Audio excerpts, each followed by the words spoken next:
festa imodesta como esta.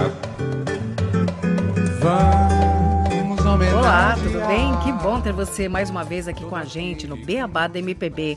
Esse espaço para a gente conversar sobre a música brasileira, sempre com uma entrevista inédita para você. Desde já agradecemos a todos pela participação no nosso Instagram, @entrevistasinéditas, e a todos que têm nos acompanhado nas várias plataformas. A gente fica muito feliz de saber que a gente tem falado com você que está aí nos Estados Unidos, em Portugal, também no Japão, na Irlanda, em Cuba e até na Ucrânia. Bom, a gente agradece a cada um de vocês aí pela sintonia, pela companhia. E essa edição do Beabá da MPB é dedicada ao querido Zusa Homem de Melo, um dos maiores pesquisadores e conhecedores da MPB, que nos deixou agora no último dia 4 de outubro. E nós seguimos aqui também apoiando os artistas e músicos, sempre prestigiando as lives, as postagens.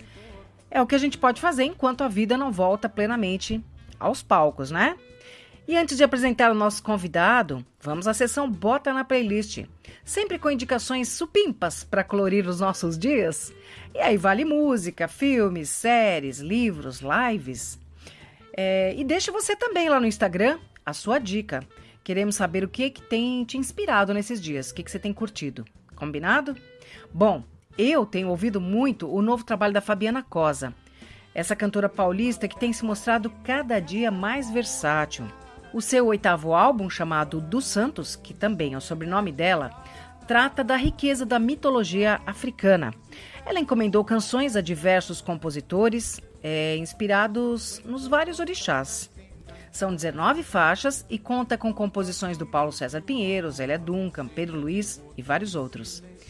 Independentemente da sua fé ou da sua religião, as músicas desse álbum, com muita percussão, vocais assim iluminados, falam muito das raízes africanas que construíram a cultura brasileira, enfim. Então, esse disco Louvação da Fabiana Cosa me lembrou muito outro trabalho lindo que tem essa mesma pegada, essa mesma temática.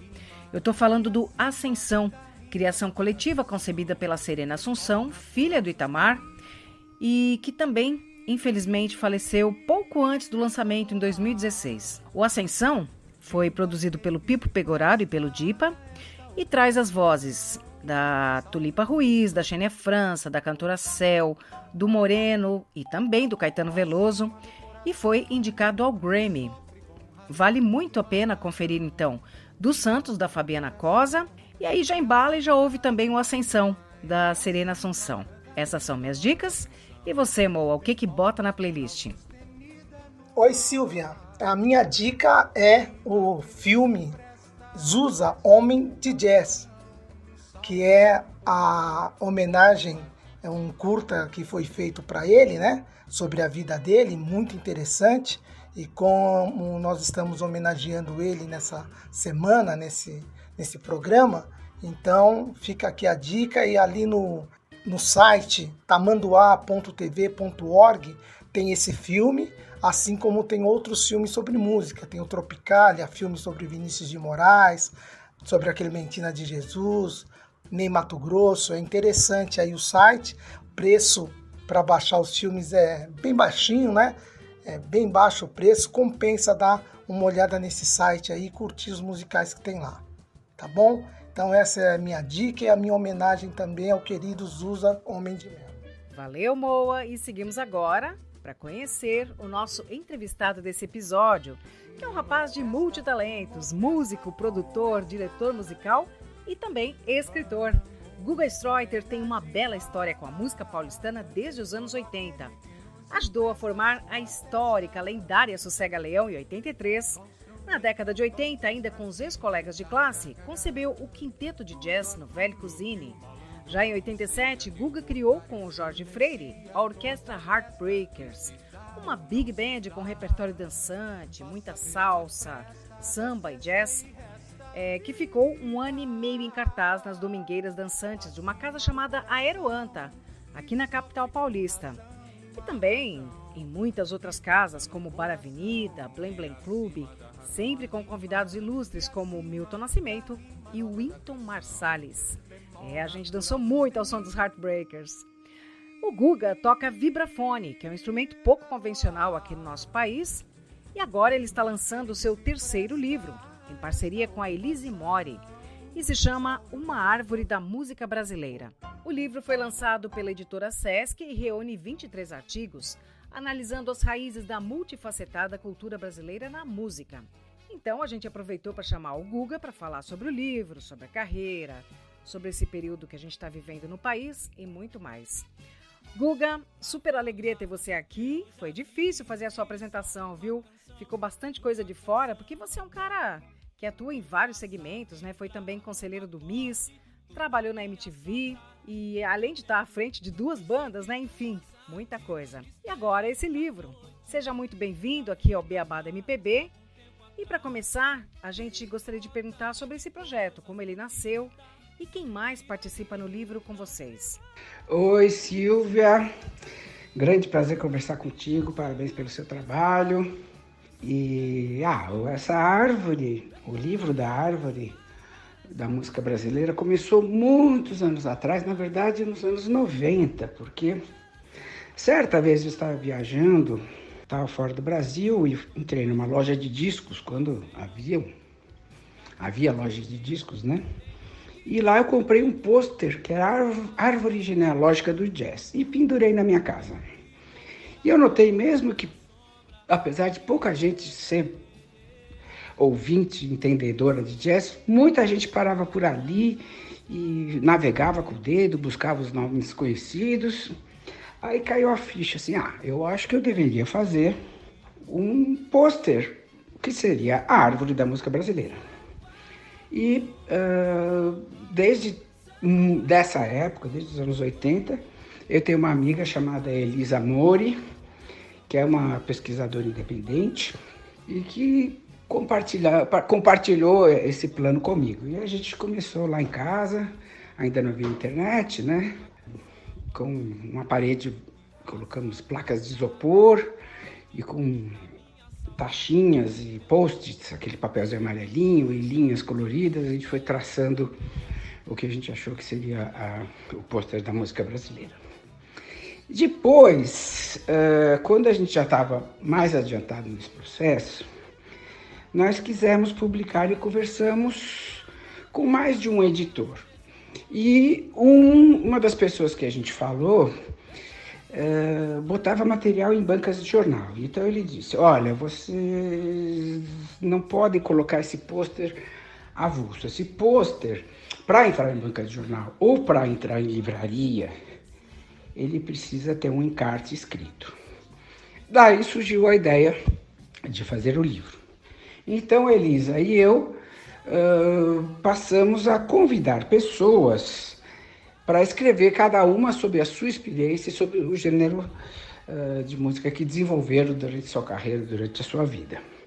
Nesse tempo nós também lemos bastante as publicações existentes e resolvemos, na nossa opção, priorizar artistas que gostassem de escrever. Então, ao invés de convidar os jornalistas e pesquisadores, que têm trabalhos maravilhosos, a gente chamou os músicos, porque teria esse diferencial que tornaria a obra menos acadêmica e teria mais esse caráter vivencial, existencial. Então nós chamamos 23 músicos diferentes, né? Por exemplo, o Chico César escreveu sobre MPB, o Isaías, grande bandolinista, escreveu sobre o choro, o Marcelo Nova falou sobre a sua vida no rock and roll e sobre a história do rock and roll, e o Paulo Freire, o violeiro, falou sobre a história da música caipira, música sertaneja, o super pianista Nelson Aires escreveu sobre a música instrumental, o Caetano Zama, que infelizmente faleceu antes do livro ser publicado, escreveu um relato muito original, muito bacana, porque ele participou daquele famoso concerto que lançou a Bossa Nova mundialmente no Carnegie Hall. Né? E por aí vai, cada um escreveu sobre o segmento que estudou e que participou. Até que esse projeto ficou engavetado, até que a nossa amiga Lúcia Rodrigues apresentou para o Sesc. E o Sesc, a editora Sesc, interessou-se por lançar o livro. Então, nós fizemos esse trabalho, né, que foi um trabalho grande que envolveu a equipe do SESC. Por quê? Porque o SESC poderia ter meramente utilizado aquela frase, os textos são de responsabilidade dos autores, né? Mas o SESC não, ele disponibilizou uma equipe para checar dado por dado, né? Na contramão dessa onda de fake news que a gente vive. Então, por exemplo, sei lá, o Netinho, que é o super baterista dos Incríveis, que escreveu sobre a Bossa Nova, um exemplo, ele falou assim, porque a gente foi tocar na Itália em 1968. Aí lá ia a equipe do SESC ver se era 68 mesmo e se não era 1969, entendeu? Então, isso foi um grande trabalho de checar todas as informações e de obter todas as autorizações e todas as correções que foram e voltaram dos seus autores. E agora, esse livro está sendo publicado, o SESC tem um padrão muito alto, muito caprichado, muito generoso, e ele é um livro que traz um pequeno pôster encartado. É a realização de um sonho e que é, como se diz, é uma obra aberta, porque ela pode ter 1000 subprodutos e desenvolvimentos, né? Agora que temos um livro, ele pode virar um podcast, ele pode virar um show, uma série de shows, né? A ideia é que seja uma obra aberta para todo mundo que queira participar, para a gente construir essa grande árvore da música brasileira. A música brasileira, que é um fenômeno artístico dos mais reconhecidos, unanimemente considerado como fantástico em todo o mundo, mas que não tem a questão do registro, né, e da memória, tem muito a que ser trabalhado. Então, é nossa pequena, porém sincera contribuição para a música popular brasileira. Oi, tudo bem, Guga? Tudo em paz? Obrigado aí pela participação no programa, aos ouvintes aqui do Beabá da MPB. Hoje é um programa, como já foi dito, muito especial. Nós vamos conversar aí, estamos conversando sobre esse livro maravilhoso, A Árvore da Música Brasileira. Guga, qual a importância do choro na estrutura da música brasileira e qual foi a importância do choro na sua formação, já que você iniciou a sua carreira musical, tocando choros? Bem, o choro é a música popular brasileira instrumental por excelência, né? O choro é um fenômeno, é algo que ocorreu no Rio de Janeiro, inicialmente no Rio de Janeiro, já na segunda metade do século XIX, né? E que é música popular brasileira, sim, porém, para o desencanto dos puristas, na verdade, o choro ele nasce de músicos brasileiros que tocavam a música estrangeira. Na verdade, a música da moda da época, que chegou no mundo todo e chegou no Brasil através da família real portuguesa que se instalou no Rio de Janeiro em 1808, que depois deu origem ao Império do Brasil, né? Nessas cortes ouvia-se a música europeia, principalmente a polca, que era uma loucura total na época, aí também a mazurca, o Scottish e as quadrilhas francesas e inglesas. Essas músicas que vieram através da nobreza e de uma burguesia foi incorporada pelo brasileiro médio, pela classe média incipiente que havia no Rio de Janeiro, formada por militares, músicos militares, por funcionários do Correio e por esse povo da burocracia, que tinha pequenos comerciantes, que tinha a possibilidade de ter instrumentos e estudar música. Então, o choro, no começo, ele não era uma música composta como choro. O choro também era uma maneira de tocar. Então, esses grupos pequenos, que na época eram basicamente, historicamente, trios, né? de violão, cavaquinho e flauta, passaram a tocar essas estruturas de música clássica. Tanto que até hoje o choro tem essa distinção em relação à canção convencional. Nossa música pop, a nossa música radiofônica, geralmente tem a parte A e a parte B. O choro não, ele é mais complexo. Ele tem a parte A, tem a parte B, tem a parte C, né? Então isso é herança direta da música de concerto. O choro, ele chamou minha atenção ainda na infância, as primeiras vezes que eu ouvia aquela coisa doce e melódica, ao mesmo tempo muito criativa, com melodias incríveis e imprevisíveis.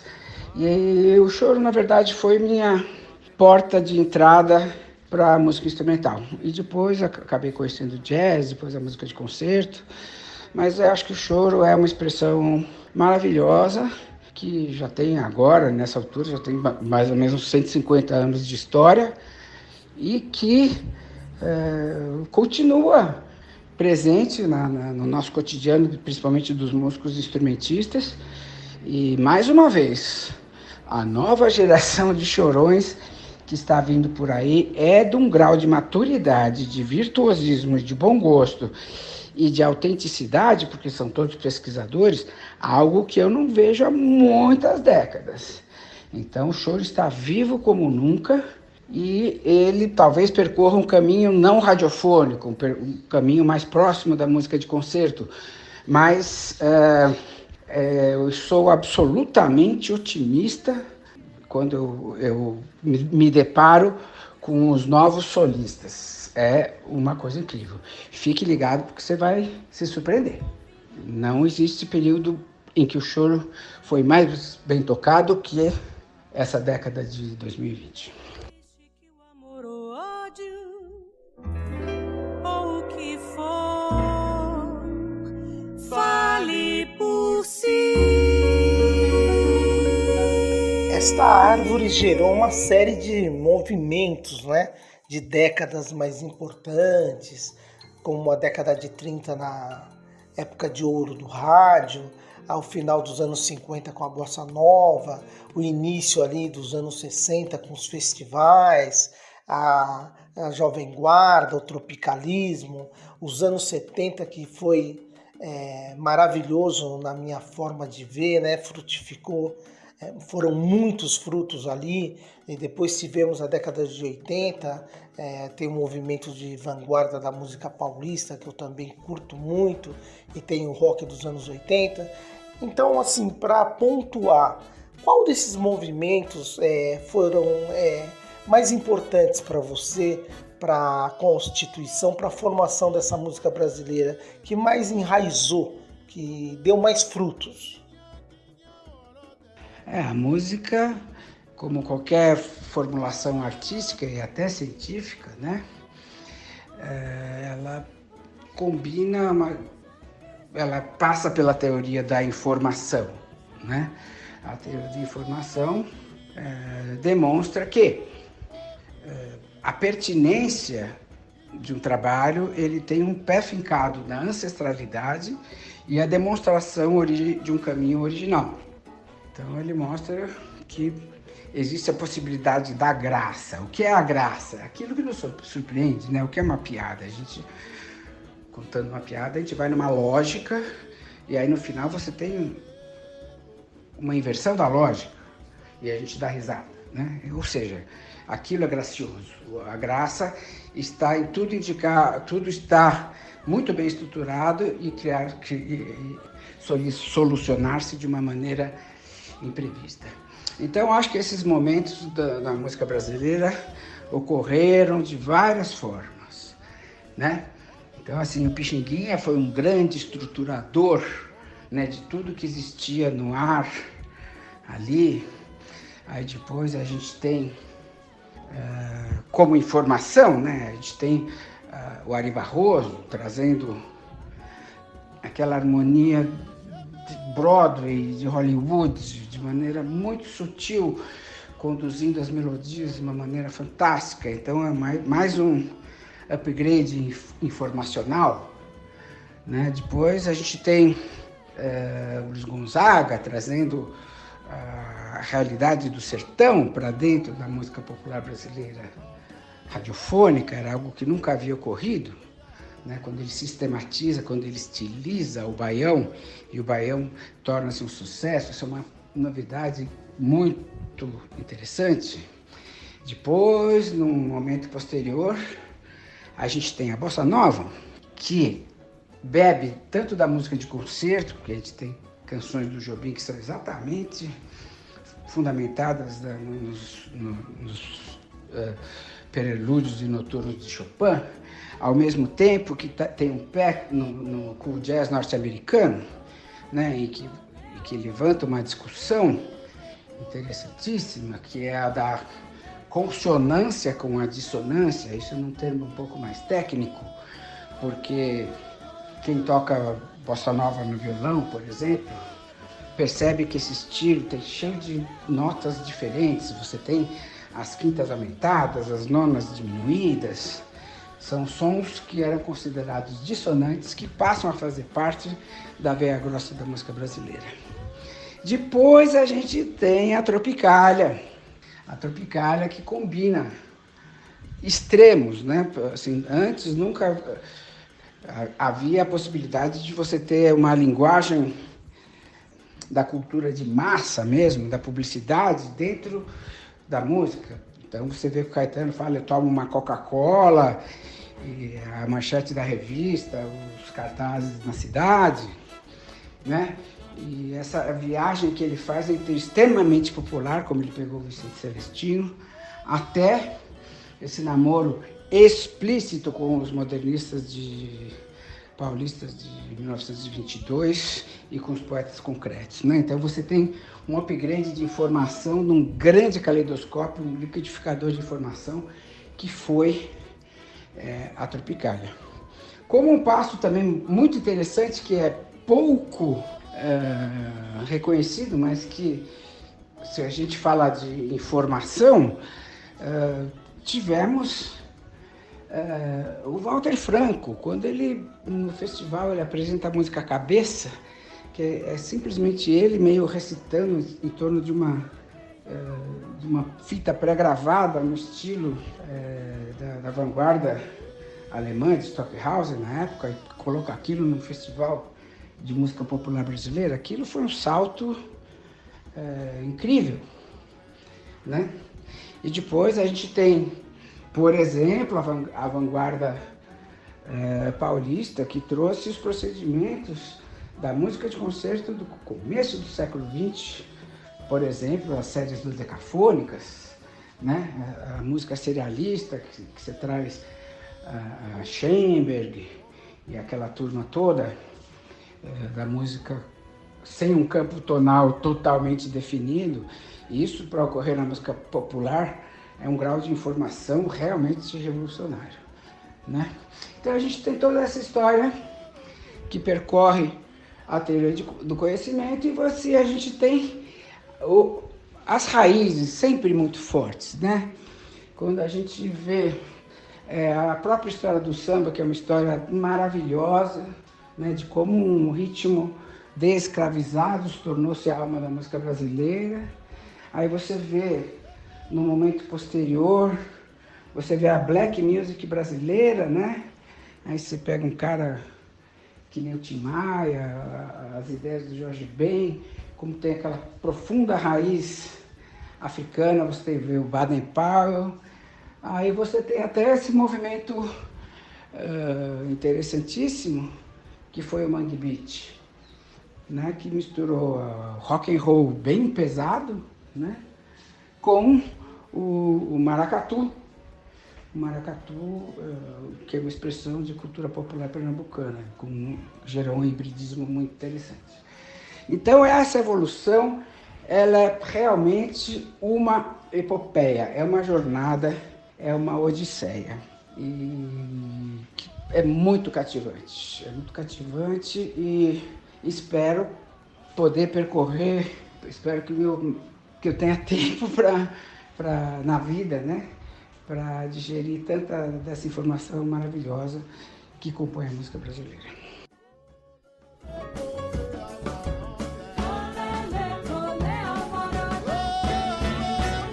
Guga, dessa generosa árvore frondosa, de tantos frutos, de tantas cores e sabores que é a música brasileira, para você, qual é desses frutos o que você mais curte, o que você mais gosta? Bem, todos aqui, a nossa publicação trata justamente da grande diversidade da música brasileira, né? Para o meu gosto pessoal, tem alguns compositores que batem mais fundo na minha alma, né? Digamos assim.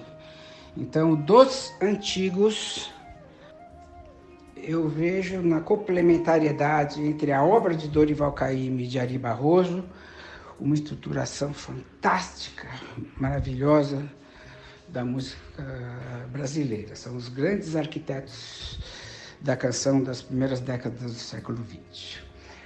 Quando a gente trafega por esse caminho que fica entre a música clássica, entre a música de concerto e a música popular, tem dois nomes que piram minha cabeça, que é o Radamés Inátali e Rogério Duprat. E na esfera da canção popular, temos essa geração maluca, louca, brilhante, né?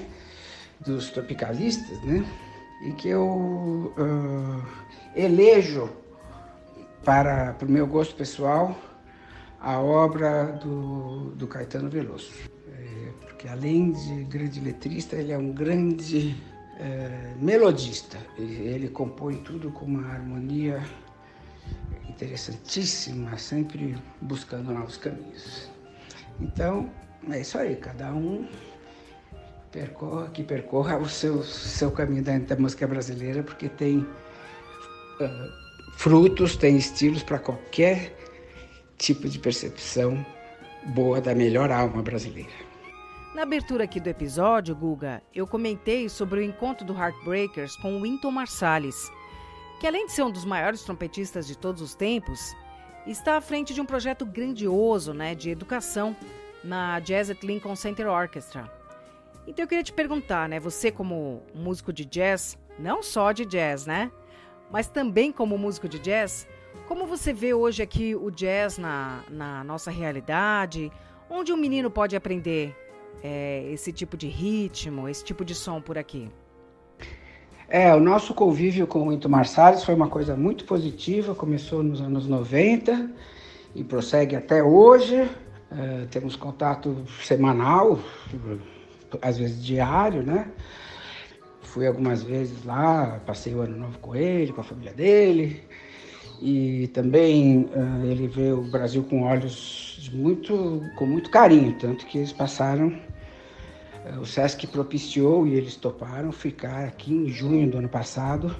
Durante algumas semanas fizeram mais de 11, 12 concertos e aulas de manhã, de tarde e de noite, né? Então o Wynton é um cara que tem essa ideia muito, muito forte de educação e ele tem muitos olhos para desenvolver um novo projeto no Brasil, né? Agora estamos com tudo em suspenso. A crise do corona não foi só para nós brasileiros. Ele teve a terrível experiência de perder o pai querido para a Covid e todo o seu império de escolas e salas de apresentação de jazz estão fechadas, acumulando prejuízo. Então, é um momento que a gente continua falando sobre a criação dos vínculos para um futuro próximo. Bom, eu de fato, eu sou um cara que amo o jazz, mas eu penso que na música brasileira, né? Eu nunca pensei em morar fora do Brasil, eu nunca pensei em que minha filha, que já estuda música, mora fora do Brasil. Então a gente quer que os gêneros sejam estudados e aprofundados aqui no Brasil. Bom, e o jazz, ele tem uma dupla função, né? Se por um lado ele é uma música estrangeira, que poderia causar uma certa ressalva de alguém que fosse mais nacionalista, no sentido clássico, assim, meio de Policarpo Quaresma, né?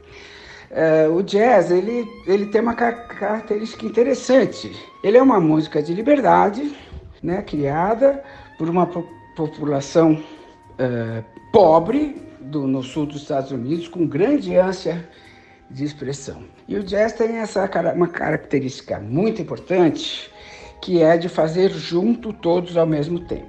Então, fazer jazz é uma experiência democrática. Ou seja, um grupo de jazz, um músico de jazz, na música, mas isso no jazz é mais acentuado, você tem que combinar uma disciplina grupal, né, e que tem momentos que você está fornecendo a sua musicalidade, você está exercendo uma função estruturante para o todo ou para alguém em específico, e frequentemente você tem o seu momento solista, que você vai ser apoiado, que você vai criar uma inteligência musical para responder aos impulsos, às ideias que surgem dentro do grupo. Ou seja, o jazz é uma experiência democrática. Então, como disse o próprio Louis Armstrong, o jazz não é um o quê, o jazz é um como, né? Existe um ritmo de jazz, uma maneira de você interpretar a tercina, mas assim, o que mais importa no jazz é o espírito da criação coletiva ao vivo, né? Então, e é isso que o Whinton, inclusive, quer implantar no Brasil. Ele jamais quis fazer assim, vamos aprender o jazz americano, porque essa é a porta de entrada para a boa música. Não, ele quer vir para o Brasil com uma instituição cultural que incentive o Brasil a investigar a própria música, né? Agora, para o jovem músico que quer estudar o jazz, aqui em São Paulo, você tem um grupo muito bom em Campinas, na Unicamp. Você tem, aqui em São Paulo, estou falando de maneira gratuita, você tem a EMESP, né? Que tem ótimos professores. E você tem uma geração de músicos que você pode procurar para ter. Tem o Souza Lima, que tem convênio com as melhores escolas americanas. E você tem uma série de músicos brasileiros que se formaram através do jazz, que podem até se expressar em outras linguagens, mas que se formaram através do jazz. Então, o jovem pode procurar, o jovem estudante, fuce na internet, fuce o que existe de gratuito e converse com os músicos praticantes desse gênero em todas as cidades que eu fui, que eu fico cada vez mais impressionado. Às vezes a gente vai para o interior de São Paulo, às vezes a gente vai para Manaus, agora com Covid menos, mas vai para o Rio Grande do Sul, vai para Santa Catarina e de repente aparecem os músicos nativos, digamos, né, que moram nesses lugares menos conectados com São Paulo ou Rio, né, que são capitais econômicas no sentido da divulgação do trabalho musical e que estão prontos, que têm uma linguagem musical altamente desenvolvida, tanto de leitura quanto de interpretação. Então, assim, 3 dicas. Procure as escolas públicas relacionadas à música, em São Paulo, a EMESP. Quem puder também, por gerações, aqui em São Paulo, quem propiciou o ensino do jazz da Bossa Nova foi o clã, que é liderado pelo Zimbo Trio, pela figura desse gênio da música que é o Hamilton Godoy. Procure pelo clã e acesse o material que existe na rede e converse também com todo tipo de músico que já passou por esses primeiros estágios de formação. Grudando nele, tirando música do disco, você vai dar um salto gigantesco no aprendizado de jazz. Guga, voltando então aos anos 70, 80, quando você estudou no Colégio Equipe, aqui na capital paulista, que era um espaço ali de resistência, de arte engajada. Tinha o Serginho Groisman como agitador cultural e vários artistas, vários músicos saíram de lá, né? O Novelli Cuzzini, Titãs. E fazendo um paralelo com esse nosso momento de hoje, que a gente tem esse desmonte de várias políticas sociais, artísticas e culturais, qual é o lugar do artista hoje para enfrentar esse desmonte? Como é que você faz um paralelo entre esses dois momentos? Exato. No final dos anos 70, minha geração estudava no Colégio Equipe, né? Havia no Brasil uma ditadura que começou a dar os primeiros leves sinais de abertura através do movimento estudantil, né? Isso bem antes ainda das diretas. E foi um período, se a gente pensar da música brasileira, muito rico, né? Nós costumamos sempre falar assim, anos 50, Bossa Nova, anos 60, festivais, e anos 70, mais ou menos nada, mas eu vejo o contrário, porque eu lembro muito bem da minha adolescência, em que eu ia às lojas de disco, todo ano tinha um disco do Milton melhor que o outro, então vinha o Minas, depois veio o Gerais, o Clube da Esquina 1, o Clube da Esquina 2, assim por diante. Aí você ia e comprava o disco do Chico Buarque, você comprava o Construção, os meus caros amigos, naquela sequência de discos fantásticos. Aí você pegava a obra do Caetano Veloso, aí você tinha o Bicho, o disco Transa, também os discos da Gal Costa, Gilberto Gil, Expresso 222, depois do Refazenda, depois do Refavela. Ou seja, eu considero essa época dos anos 70 a época da grande criatividade, da grande maturação dessa geração de músicos brasileiros que surgiu nos anos 70. Ali ainda não éramos profissionais, éramos jovens fãs de música, né? Então o Sérgio Grossman, nosso amigo até hoje, foi realmente responsável por trazer bastante coisa para a gente ouvir de perto, né? Então o Gilberto Gil fez show na quadra, eu assisti show da Clementina com o Cartola e com o Nelson Cavaquinho, e ainda no dia seguinte eu vi o Nelson Cavaquinho, e era um esquema muito simples de produção, mas de muita comunicação para fazer as nossas cabeças, né? Então aquele período era um período muito diferente do período que vivemos hoje, né? Eu lamento profundamente o desmanche que está ocorrendo na área da cultura. É uma mistura de muitas sensações de inquietude e até de revolta, né? Porque tem um misto de várias coisas acontecendo ao mesmo tempo, né? Então a gente já tem uma mudança que pode ser até traumática. A chegada da internet é uma transformação radical no mundo da música, né? Foi o primeiro lugar em que houve o grande impacto digital, quando surgiu o Napster em 98, né? E assim a modificação da indústria fonográfica e a ilusão que todos nós tínhamos de ganhar dinheiro diretamente sem obstáculo. Ganhar dinheiro na internet, ganhar dinheiro quer dizer sobreviver, né? Com as nossas obras disponibilizadas na internet, hoje a gente vê que esse fenômeno não se fechou da maneira que esperávamos, né? Vivemos essa situação da cobra que está mudando de pele. Ninguém sabe exatamente o que aparecerá. Em relação à política cultural do governo, é muito complexo.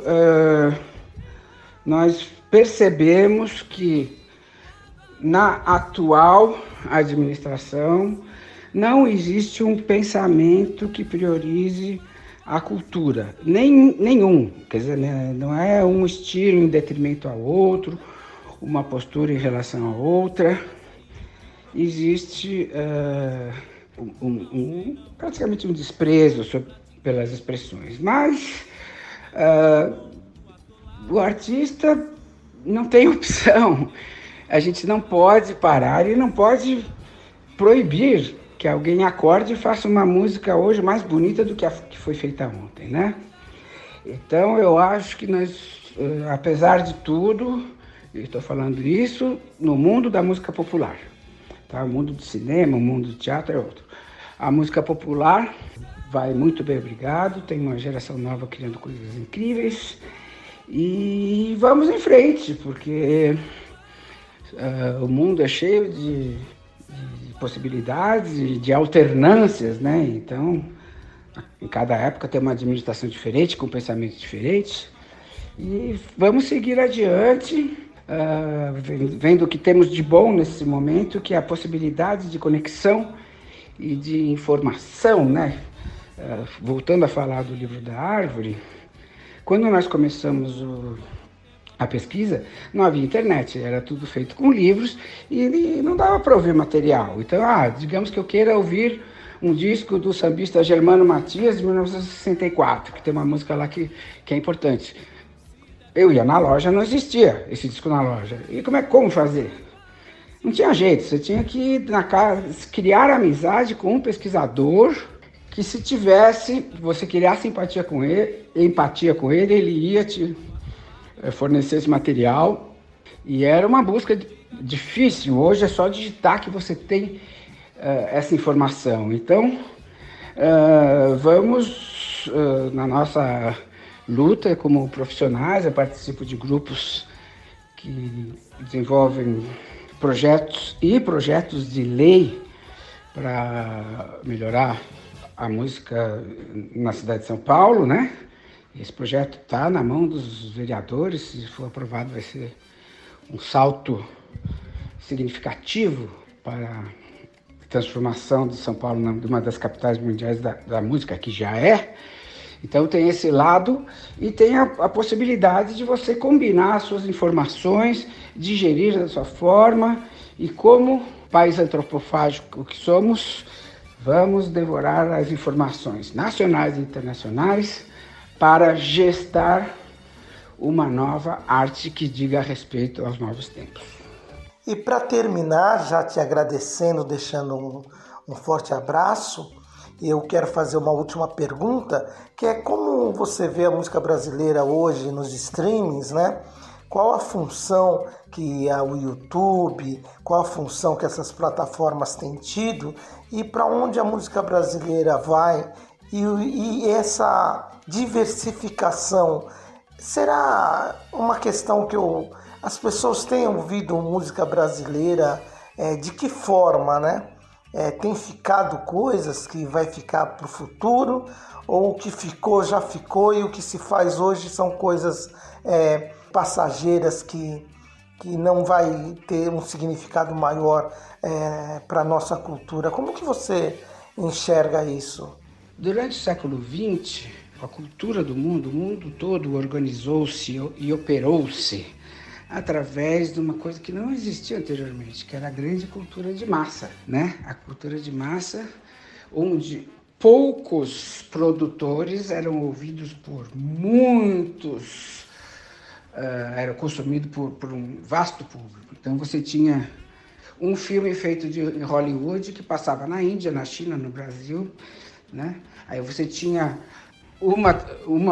3 canais de TV, e que todo mundo, você podia encontrar na segunda-feira na escola, que todo mundo tinha visto o mesmo programa na TV. Então o conhecimento partia sempre de poucos produtores para muitos consumidores. E isso gerou uma forma de desenvolvimento da história da arte bastante específica. E agora a gente está entrando com a internet num momento completamente diferente, que você tem muitos produtores e muitos consumidores, e tem muitos produtores que são também consumidores, e você tem, evidentemente, uma pulverização. Então, o que eu vejo que o caminho que nós estamos trilhando é o caminho da diversidade. Então, por isso eu não abraço a ideia de que as coisas sejam passageiras, ou muito menos de que existe uma decadência na qualidade da criação artística, né? Antigamente, até pouco tempo atrás, a música era dominada pelas gravadoras, e a gravadora tinha um casting, e esse casting era composto de alguns artistas, e acabou. Quem estivesse fora do esquema de gravadora não tinha chance jamais de colocar sua música e suas ideias assim, em nenhum lugar, né? Agora você tem, inclusive a gravação de um disco era uma coisa caríssima, né? Eu lembro de gravar discos em fitas, que cada fita de 15 minutos custava $500. E mesmo assim a gente ia numa grande loja de discos e tinha lá, que tivesse 20 mil discos, então você teria... Não, 2 mil discos naquela loja, que é muito, aí você teria vezes 10, você teria 20 mil canções para você poder ouvir ou poder consumir. E hoje você abre um streaming, você tem 4, 5 milhões de canções e você tem a produção diária, às vezes 40 mil postagens de música nessas plataformas. Então, a gente está mudando para um mundo de diversidade. Então, eu não sou nem um pouco nostálgico. É lógico que quando você tem uma quantidade gigante de produtos que estão sendo disponibilizados, muitos são feitos em casa, alguns têm qualidade duvidosa, mas a gente está entrando num período extremamente mais democrático do que o anterior, né? Então eu sou bastante otimista, porque a informação chega às pessoas, a música chega às pessoas e todo mundo, inclusive, pode ter acesso, né? Hoje, com um telefone celular que está presente, né? O smartphone está presente em todas as classes sociais, todas mesmo, né? Você pode fazer o seu próprio caminho de degustação do buquê de melodias que existe no presente e no passado. Então, eu acho que assim, a música brasileira vai adiante porque ela tem raízes muito firmes, muito sólidas, e vamos adiante sabendo que existe um mundo que é o mundo do sucesso radiofônico, e que é dominado por um grupo e por um estilo, mas estamos vendo nascer um grande oceano de novas musicalidades. Então é isso aí, um grande prazer conversar com vocês e estar presente nesse programa de música que, poxa, perguntas de alto nível, eu me sinto muito confortável de conversar com vocês e com seus ouvintes, tá bom? Muito obrigado pelo convite. Até a próxima. Preparados?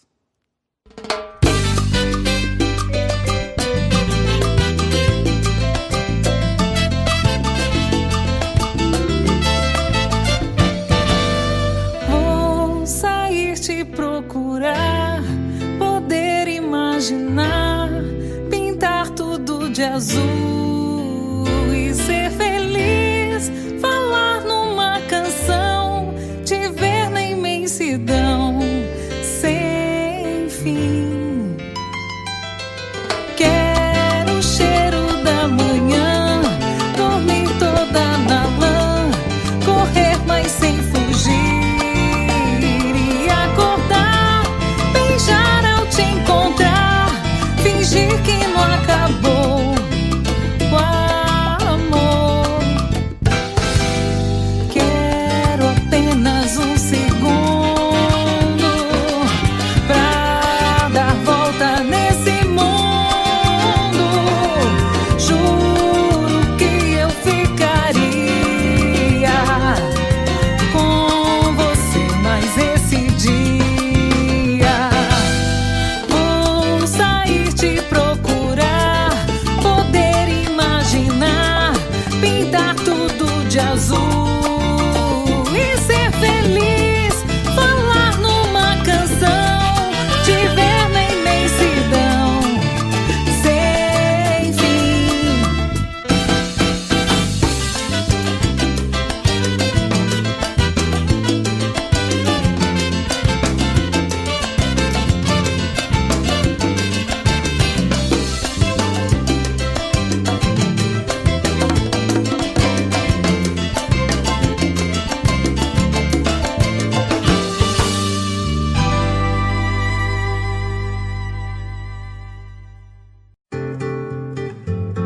Encerrando esse papo delicioso com o Guga, aqui com um dos seus mais recentes trabalhos, a gente ouviu a faixa Toda na Lã, na companhia da cantora Patrícia Seques e do pianista cubano Pepe Cisneros. E ao longo do programa, curtimos aí ao fundo alguns dos muitos trabalhos do compositor, vibrafonista e produtor musical Guga Streuter, a quem agradecemos demais pela conversa que na verdade foi quase uma aula, né, sobre a música brasileira, passando pela nossa história, pelos desafios de ser artista aqui no Brasil e também pelos encontros maravilhosos que a música proporciona. Guga, muito sucesso com o livro, que foi lançado pela editora Sesc, Uma Árvore da Música Brasileira. Recomendamos muitíssimo, olha, tá imperdível. E aprendemos um bocado com você, né? Ficamos muito felizes com a sua presença. Volte sempre. Obrigada mesmo. E você que esteve com a gente ao longo desse episódio, que foi então riquíssimo, fértil de MPB, a gente agradece pela audiência e aguarda o seu contato lá no @entrevistas inéditas no Instagram. E lembrando que o Beabá da MPB pode ser acessado em todas as plataformas de streaming, basta procurar Entrevistas Inéditas. Eu sou Silvia Morello, na produção, apresentação e montagem desse podcast humilde, mas cheio de boas energias. E comigo está o amigo Moacir Oliveira, sempre antenado nas novidades da música brasileira. Valeu, Moa, pela parceria e continuamos por aqui nos cuidando e torcendo sempre pelo melhor e pela saúde de todos. Mais uma vez, obrigada pela sintonia, pela companhia e a gente se encontra logo mais. Valeu, aquele abraço. No ar, viva aquele que se presta a esta ocupação. Salve o compositor popular.